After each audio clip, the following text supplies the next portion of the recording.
Hello दोस्तों, हमारे इस यूट्यूब चैनल में आपका बहुत बहुत स्वागत है। दोस्तों, अगर आप भी Bihar state power holding company limited में तकनीशियन ग्रेड 3 परीक्षा की तैयारी कर रहे हैं फ्रेंड्स, तो यह वीडियो आपके लिए बहुत ही उपयोगी होने वाली है। फ्रेंड्स, इलेक्ट्रीशियन थ्योरी में टोटल 18 चैप्टर है। उसी 18 चैप्टर से 50 MCQ एग्जाम में आने हैं। तो फ्रेंड्स, इसमें टोटल जो है क्वेश्चन कवर किए जा रहे हैं। तो आप जरूर जो है वीडियो शुरू से लेकर अंत तक देखें। अभी तक जो है फ्रेंड्स 13 चैप्टर यानी 13th चैप्टर तक वीडियो अपलोड हो चुका है MCQ। तो फ्रेंड्स, आप जरूर जाकर देखें, रिवीजन लगातार करते रहें। तो फ्रेंड्स, आज हम लोग जो देखेंगे 14th चैप्टर, आप देख सकते हैं इसका पार्ट 2 है। इसका पार्ट 1 भी कल अपलोड हो चुका है। तो फ्रेंड्स, क्या था इसमें, तुल्यकालिक मोटर को हम लोग देख रहे थे। इसका MCQ देख रहे थे, किस प्रकार से एग्जाम में प्रश्न बनते हैं, कैसे पूछे जाते हैं, वो चीज़ों को हम लोग इसमें देख रहे हैं।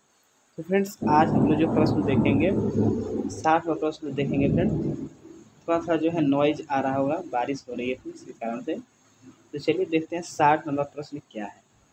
प्रश्न क्या है फ्रेंड्स, देख सकते हैं। कल 59 नंबर था, हम लोगों ने देखा था। तुल्यकालिक मोटर को डैश पर प्रचालित किया जा सकता है। तो फ्रेंड्स, किस पर जो है प्रचालित किया जा सकता है तुल्यकालिक मोटर यानी सिंक्रोनस मोटर को? तो क्या ऑप्शन सी हो जाएगा, सही दे सकते हैं फ्रेंड्स। क्या है, लैगिंग और लीडिंग दोनों प्रकार के पावर फैक्टर पर ये जो है प्रचालित किया जा सकता है।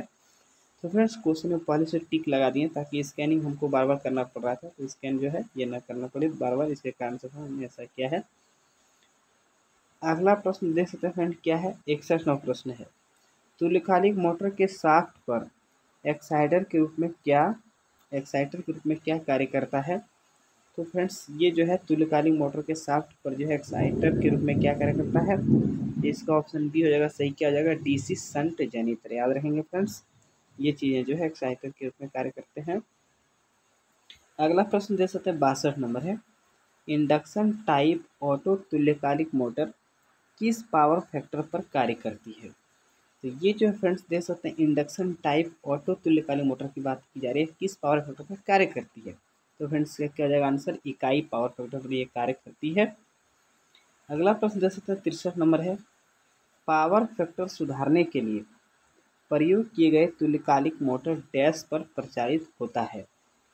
तो फ्रेंड्स, पावर फैक्टर सुधारने के लिए जो है ये दे सकते हैं, ऑप्शन ए हो जाएगा सही, शून्य भार एवं अति उत्तेजन पर प्रचालित होता है। फ्रेंड्स, जो है बादल गरजने के साउंड आ रहे हैं। अगला प्रश्न देख सकते हैं, 64वां प्रश्न है। कौन सी प्रणाली तुल्यकालिक मोटर की गति तुल्यकालिक से अधिक होने पर सामान्य करती है? तो फ्रेंड्स, इसका क्या हो जाएगा, करेक्ट आंसर ऑप्शन बी हो जाएगा, डैम्पर वाइंडिंग। अगला प्रश्न देख सकते हैं फ्रेंड्स, क्या है, 65 में प्रश्न है। तुल्यकालिक मोटर जो सामान्य है का प्रारंभिक टॉर्क क्या होता है? तो फ्रेंड्स, इसमें प्रारंभिक टॉर्क की बात करें, शून्य हो जाएगा, ऑप्शन सी हो जाएगा सही, याद रखेंगे।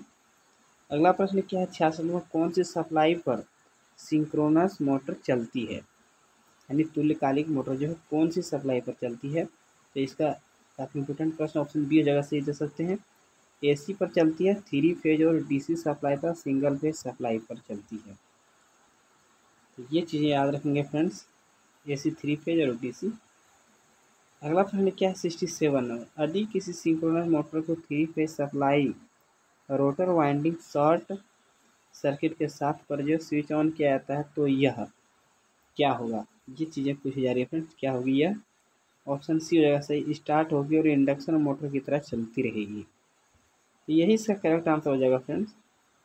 क्वेश्चन शुरुआत में थोड़े टफ जरूर लगते हैं, लेकिन बार बार पढ़ने से याद हो जाएंगे। 68 में प्रश्न क्या है, प्रेरित वोल्टेज और सप्लाई वोल्टेज के बीच कोण क्या होगा जब सिंक्रोनस मोटर शून्य लोड पर चल रहा है? तो शून्य लोड पर चल रहा है, तो फ्रेंड्स इसका ऑप्शन डी हो जाएगा, शून्य ही हो जाएगा, कोण जो होगा वो शून्य होगा। अगला प्रश्न देख सकते हैं फ्रेंड, क्या है, 69 में प्रश्न है। प्रेरित वोल्टेज और सप्लाई वोल्टेज के बीच कोण क्या होगा जब सिंक्रोनस मोटर लोड पर चल रहा है? तो लोड पर जब चल रहा है फ्रेंड्स, तो वो क्या जाएगा, एंगल जो होगा कोण 180 डिग्री से कुछ अधिक होगा। और जब शून्य लोड पर चला तो शून्य कोण होगा। तो ये चीज़ याद रखेंगे। अगला प्रश्न दे सकते हैं फ्रेंड, क्या है, यहाँ से देखिए क्या है, 70वां प्रश्न है। सिंक्रोनस मोटर की कुल स्टेटर वोल्टेज डैश होती है?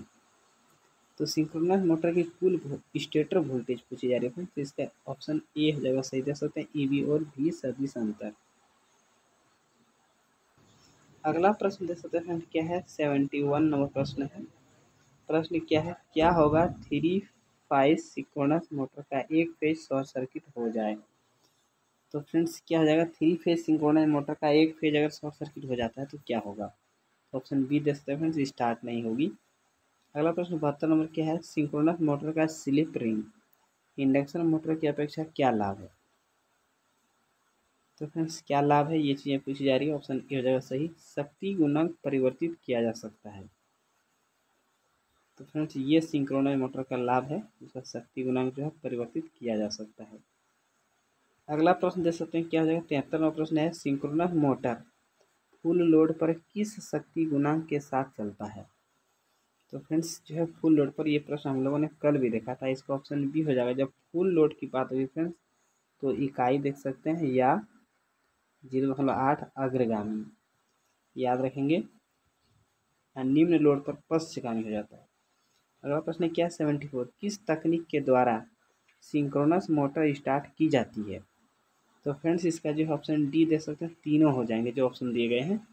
ऑप्शन ए क्या कहता है, डीसी शंट मोटर के साथ कपलिंग करके भी जो है स्टार्ट की जा सकती है। ऑप्शन बी दे सकता है, कहता है डीसी कंपाउंड मोटर के साथ कपलिंग। ऑप्शन सी क्या कहता है, डैम्पर वाइंडिंग के साथ भी जो है, डैम्पर वाइंडिंग के साथ इसको जो है स्टार्ट किया जा सकता है। अगला प्रश्न क्या है, 75 में सिंक्रोनस मोटर का इंडक्शन मोटर की तुलना में क्या लाभ है। तो फ्रेंड्स वही चीज़ जो हम लोगों ने अभी देखे थे, इसका ऑप्शन डी हो जाएगा सर करीब तीनों, या स्थिर गति पर चलती, ऑप्शन ए दे सकते हैं। ऑप्शन बी क्या कहता है, इसका टॉर्क सप्लाई वोल्टेज में परिवर्तन के प्रति कम संवेदनशील होता है। ऑप्शन सी क्या कह रहा है, यह शक्ति गुणांक के बहुत बड़े रेंज यानी पश्चगामी व अग्रगामी दोनों पर चल सकती है। तो ये चीज़ याद रखेंगे फ्रेंड्स। अगला प्रश्न देख सकते हैं 76 नंबर प्रश्न क्या है, कौन सी वोल्टता सिंक्रोनस मोटर के रोटर को दी जाती है। रोटर को दी जाती है, ये चीज़ जो है कही जा रही है। ऑप्शन सी हो जाएगा सही, 100 से 250 वोल्ट, वो भी डीसी। तो याद रखेंगे फ्रेंड्स। अगला प्रश्न क्या है, 77 नंबर है, सिंक्रोनस मोटर के स्टेटर में प्रेरित विद्युत वाहक बल का परिमाण क्या होगा। तो फ्रेंड्स ये चीज़ जो है सिंक्रोनस मोटर के स्टेटर की बात हो रही है, उसमें प्रेरित विद्युत वाहक का परिमाण। इसका करेक्ट आंसर ऑप्शन डी दे सकते हैं, क्या कहता है, सप्लाई वोल्टेज से बढ़ाया या घटाया जा सकता है। परिमाण उसका जो है सप्लाई वोल्टेज से बढ़ाया घटाया जा सकता है। अगला प्रश्न जैसे 78 नंबर क्या कह रहा है, विरोधी विद्युत वाहक बल जो तुल्यकालिक मोटर के स्टेटर में प्रेरित होता है किस पर निर्भर करता है। तो फ्रेंड्स ये किस चीज़ पर निर्भर करता है, ऑप्शन ए हो जाएगा सही दे सकते हैं, केवल रोटर उत्तेजन पर। ये विरोधी विद्युत वाहक बल जो है केवल रोटर उत्तेजन पर जो है निर्भर करती है। अगला प्रश्न देख सकते हैं क्या है, 79वां प्रश्न है, उस प्रक्रिया को क्या कहते हैं जब तुल्यकालिक मोटर में लगातार भार परिवर्तन से रोटर में दोलन उत्पन्न हो जाता है। तो फ्रेंड्स रोटर में दोलन उत्पन्न हो जाता है तो इसको क्या कहते हैं। ऑप्शन बी हो जाएगा हंटिंग कहते हैं, याद रखेंगे। अगला प्रश्न 80 नंबर है, 18 बता सकते हैं, जब तुल्यकालिक मोटर के स्टेटर को 3 फेज सप्लाई दी जाए यानी 3 फेज सप्लाई दी जाए और रोटर वाइंडिंग की लघुपथित कर दी जाए तो हुआ। तो फ्रेंड्स क्या होगा जब इस प्रकार किया जाएगा। इसका ऑप्शन बी दे सकते हैं, क्या है, एक प्रेरण मोटर की भांति प्रारंभ होगी तथा प्रेरण मोटर की भांति चलती रहेगी। तो यही इसका जो है करेक्ट आंसर हो जाएगा। अगला प्रश्न दे सकते हैं फ्रेंड क्या है, 81 नंबर है, यदि एक तुल्यकालिक मोटर का गतिशील अवस्था में किसी कारण से उत्तेजन समाप्त हो जाए तब क्या होगा। तो फ्रेंड्स गतिशील अवस्था में उत्तेजन समाप्त होने की बातें की जा रही है तब क्या होगा। तो ऑप्शन ये दे सकते हैं क्या जाएगा फ्रेंड्स, मोटर रुक जाएगी। ऑप्शन ये हो जाएगा करेक्ट आंसर। अगला प्रश्न क्या है, 82 नंबर है, दे सकते हैं, डैम्पर वाइंडिंग का कार्य तुल्यकालिक मोटर में क्या होता है। यानी डैम्पर वाइंडिंग का क्या मतलब होता है तुल्यकालिक मोटर में। तो फ्रेंड्स ये क्या करता है देख सकते हो, ऑप्शन सी हो जाएगा, हंटिंग कम करना था प्रारंभिक बल घूर्णन विकसित करना। तो यही इसका करेक्ट आंसर हो जाएगा। अगला प्रश्न 83 नंबर क्या कहता है, किस लाभ के कारण तुल्यकालिक मोटर औद्योगिक कार्यों में उपयोगी है। ये प्रश्न हम लोगों ने कल भी देखा था। तो फ्रेंड्स ये ए बी सी तीनों ऑप्शन जो इसका सही हो जाएगा। ये तीनों आप अच्छे से देख लें किस कारण से होती है। तो ये चीज़ हमने कल देखे थे फ्रेंड्स। आगे प्रश्न में अगला प्रश्न देख सकते हैं 84। कहता है किस टॉर्क पर मोटर तुल्यकालन में रहती है। तो किस टॉर्क पर ये कहा जा रहा है, ऑप्शन बी हो जाएगा सही, क्या जाएगा तुल्यकालिक बलाक घूर्णन पर। अगला प्रश्न देख सकते हैं क्या है 85 में प्रश्न क्या है। प्रश्न है निम्न में से किस पर तुल्यकालिक मोटर का विरोधी विद्युत वाहक बल निर्भर करता है। किस पर जो है विरोधी विद्युत वाहक बल निर्भर करता है। ऑप्शन सी हो जाएगा उत्तेजन पर, याद रखेंगे। अगला प्रश्न क्या है 86 में प्रश्न है, क्या कहता है डैश मोटर को लीडिंग अथवा लैंगिक शक्ति गुना पर सरलता से चलाया जा सकता है। तो किस मोटर को चलाया जा सकता है, तो वही तुल्यकालिक मोटर सिंक्रोनाइज मोटर को चलाया जा सकता है। 87 में प्रश्न क्या कहता है किस कारण से तुल्यकालिक मोटर में हंटिंग होती है। जो हमने अभी देखा फ्रेंड्स, इसका हंटिंग होने का क्या कारण है। तो ऑप्शन सी हो जाएगा सही, क्या जाएगा परिवर्ती भार जो है के कारण जो हंटिंग होती है। तो हंटिंग को कम करने के लिए जो हम लोग डैम्पर वाइंडिंग का इस्तेमाल करते हैं। अगला प्रश्न देखते हैं क्या है 88 में प्रश्न, चलिए देखते हैं क्या है। प्रश्न है डैश हानि तुल्यकालिक मोटर में भार के साथ परिवर्तित नहीं होती है। तो कौन सी हानि जो है फ्रेंड्स ये तुल्यकालिक मोटर में भार के साथ परिवर्तित नहीं होती है। ऑप्शन सी हो जाएगा सही, देख सकते हैं वायु घर्षण हानियों के कारण। अगला प्रश्न 89 में क्या कहता है क्षेत्र फ्लक्स का मान तुल्यकालिक मोटर में कैसा होता है। तो क्षेत्र फ्लक्स का मान कैसा होता है, ऑप्शन सी हो जाएगा सही, सभी भार पर स्थिर रहता है क्षेत्र फ्लक्स का मान। अगला प्रश्न 90 नंबर क्या फ्रेंड्स, क्या होगा जब तुल्यकालिक मोटर की उत्तेजना एकाएक समाप्त हो जाए जब वह शून्य लोड पर चल रहा हो। तो फ्रेंड्स इसमें भी क्या हो जाएगा, मोटर रुक जाएगी, या फिर वो गतिशील अवस्था में अगर रहे उस समय भी अगर फ्रेंड्स ऐसा होता है एकाएक समाप्त हो जाए उसकी उत्तेजना, फिर भी रुक जाएगी। अगला प्रश्न देख सकते हैं 91 क्या है, क्या होगा अगर वामावर्त दिशा में घूम रही तुल्यकालिक मोटर की उत्तेजना की दिशा परिवर्तित की जाए। तो फ्रेंड्स दिशा परिवर्तित करने से उत्तेजना की जो है इसका वही रहेगा, जिस प्रकार घूम रही है यानी पूर्ववत रहेगी, उसी तरह घूमेगी। अगला प्रश्न 92 नंबर क्या कहता है कौन सी हानियां तुल्यकालिक मोटर में सर्वाधिक होती है, सबसे अधिक होती है। तो फ्रेंड्स ये जो है लोह हानियां हो जाएगा, ऑप्शन डी हो जाएगा सही इसका, लोह हानियां होती है। 93 नंबर क्या कहता है तुल्यकालिक मोटर में, तो फ्रेंड्स क्या होता है तुल्यकालिक मोटर में। ऑप्शन सी हो जाएगा सही, दे सकते हैं रोटर खांचों की संख्या स्टेटर खांचों की संख्या से कम होती है। तो फ्रेंड्स ये चीज़ें होती है, चार ऑप्शन में यही इसका आंसर हो जाएगा। 94 क्या कहता है क्या होता है जब तुल्यकालिक मोटर की गति तुल्यकालिक गति से अधिक होने लगती है। तो तुल्यकालिक मोटर की गति तुल्यकालिक गति से अधिक होने लगी तो क्या होगा, ऑप्शन बी हो जाएगा सही फ्रेंड्स, डैम्पर कुंडली में उत्पन्न बल आघूर्णों को सामान्य करता है। ये चीज़ें हो जाएगा आंसर फ्रेंड्स। अगला प्रश्न जैसे 95 क्या कहता है कौन सी व्यवस्था तुल्यकालिक मोटर में हंटिंग को रोकती है। तो ये चीज़ हमने डिस्कस किया फ्रेंड्स, ऑप्शन बी हो जाएगा डैम्पर कुंडली की व्यवस्था की जाती है, इससे क्या होता है जो है मोटर में हंटिंग कम होती है। अगला प्रश्न देख सकते हैं 96 नंबर क्या कहता है किस कारण से तुल्यकालिक मोटर का रोटर तुल्यकालिक गति पर ही घूमता है, क्या कारण है ऐसा होता है। ऑप्शन सी हो जाएगा सही, देख सकते हैं स्टेटर एवं रोटर क्षेत्र के इंटरलॉकिंग होने के कारण ऐसा होता है। अगला प्रश्न देख सकते हैं 97 और क्या है एक 8 ध्रुव 50 हर्ट्ज तुल्यकालिक मोटर पूर्ण भार एवं शून्य भार पर गति में अंतर है।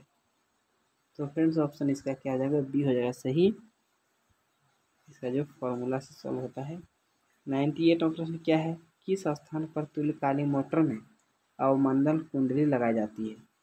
यानी मोटर में जो है किस जगह अवमंदन कुंडली लगाई जाती है, तो ये लगाई जाती है रोटर पर, रोटर के ध्रुवों पर, ऑप्शन सी हो जाएगा सही, सॉरी रोटर के ध्रुवों पर हो जाएगा फ्रेंड्स।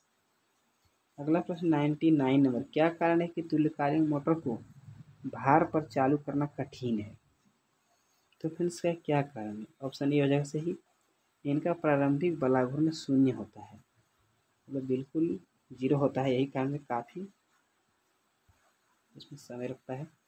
अगला प्रश्न देखते हैं फ्रेंड क्या है 100 प्रश्न है क्या होगा जब तुल्यकालिक मोटर पर अति भार होगा, यानी मोटर पर अगर बहुत ज़्यादा भार हो जाएगा, लोड हो जाएगा, तो फ्रेंड्स ये जो ऑप्शन ए हो जाएगा रुक जाएगी, वो नहीं चल पाएगा।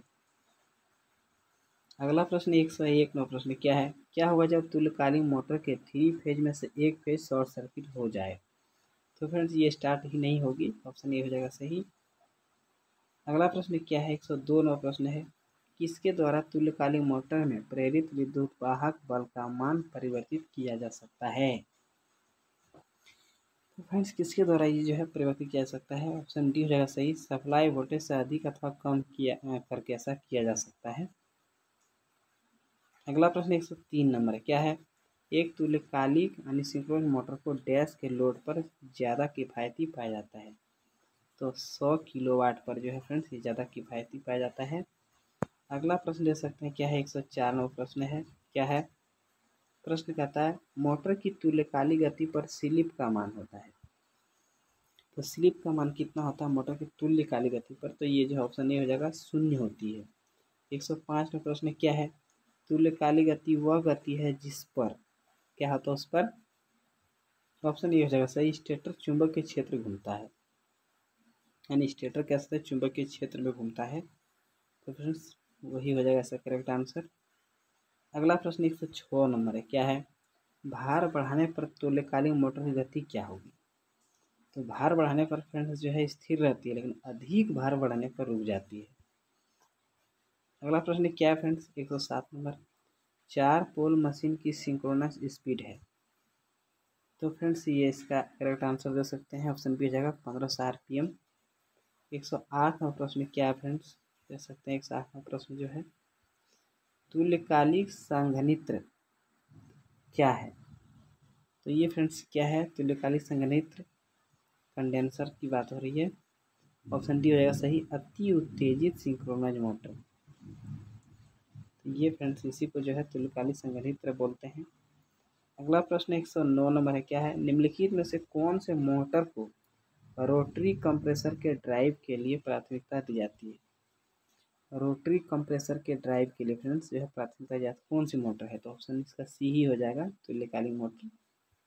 अगला प्रश्न देखते हैं फ्रेंड्स, और इसका अंतिम प्रश्न क्या है, 110 नंबर, पी ध्रुव तुल्यकालिक मशीन की गति RPM में किससे दर्शाई जाती है। तो फ्रेंड इसका फॉर्मूला कल हमने बताया था, NS बराबर जो फॉर्मूला होता है ऑप्शन डी हो जाएगा सही, 120F × F बाई जो है P होता है। तो फ्रेंड्स मैं उम्मीद करता हूँ कि ये वीडियो आपको पसंद आया।